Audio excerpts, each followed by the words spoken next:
फडणवीसांचं पद जावं म्हणून मंत्रतंत्र करण्यात आले। त्यांच्याच नेत्यांकडून खरातच्या मदतीने काळी जादू करण्यात आली। जितेंद्र आव्हाडांचा अतिशय खळबळजनक आरोप आहे। एकनाथ शिंदेंसोबत बोलत नाही असंही जितेंद्र आव्हाडांनी म्हटलंय। देवेंद्र फडणवीसांचं मुख्यमंत्री पद जावं यासाठी त्यांच्याच सरकारमधले काही जण प्रयत्न करत होते आणि त्यासाठी खरातकडे जाऊन काळी जादू केली असा दावा जितेंद्र आव्हाडांनी केलाय।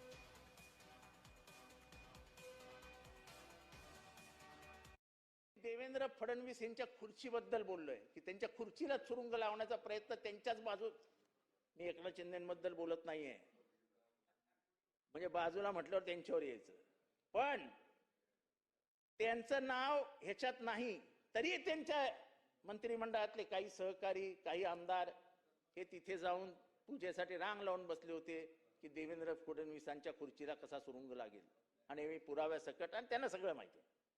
ज्या अर्थी या चौकशीत ते इतके घुसलेत त्या अर्थी त्यांना संशय होता, त्यांच्याकडे पूर्ण माहिती आहे, पण जे काही घडतंय ते महाराष्ट्रात चांगलं नाही एवढंच मी या ठिकाणी सांगतो।